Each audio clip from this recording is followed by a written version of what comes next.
नमस्कार, मी आरती गुप्ते.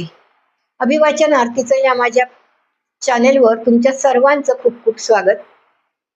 आज मी तुमच्या समोर आनंद पेंढारकर यांची एक अतिशय सुरेख कविता सादर करत आहे. यांची यापूर्वी देखील पावसावरची कविता मी सादर केली होती आणि आजची कविता देखील पावसावरच आहे. कवितेचं शीर्षक आहे पाऊस गोंदला उरामध्ये. पण त्यापूर्वी आपली नेहमीची सूचना, जर आजचा व्हिडिओ आवडला तर जरूर लाईक, शेअर, कॉमेंट आणि सबस्क्राईब करा.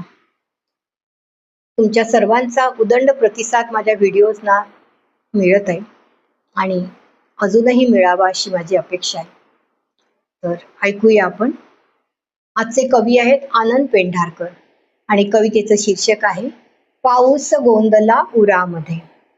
कडे कपारी दुरामध्ये पाऊस गोंदला उरामध्ये. भाळतो जीव शिंपडतो, मासोळी गत तडफडतो. धरतीच्या वाघुरामध्ये पाऊस गोंदला उरामध्ये. धरतीच्या वाघुरामध्ये पाऊस गोंदला उरामध्ये. आस फुळी डोळ्यांना वाटेवर साकळताना. आस फुळी डोळ्यांना वाटेवर साकळताना.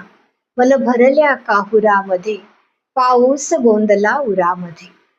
शेतामधली रांगोळी बीजातुर नांगर ओळी. शेतामधली रांगोळी बीजातुर नांगर ओळी. चिखल माखल्या खुरामध्ये पाऊस गोंदला उरामध्ये. मल्हार मनाचा करतो डोळ्यात नभागत भरतो. मल्हार मनाचा करतो डोळ्यात नभागत भरतो. हळव्या विरही सुरामध्ये पाऊस गोंदला उरामध्ये. घुसते घरात चाळेगत विध्वंस करी वैर्यागत. घुसते घरात चाळेगत विध्वंस करी वैर्यागत. संथ वाहत्या पुरामध्ये पाऊस गोंदला उरामध्ये. पाऊस गोंदला उरामध्ये. धन्यवाद. कवी आहेत आनंद पेंढारकर आणि सादर करती आरती गुप्ते.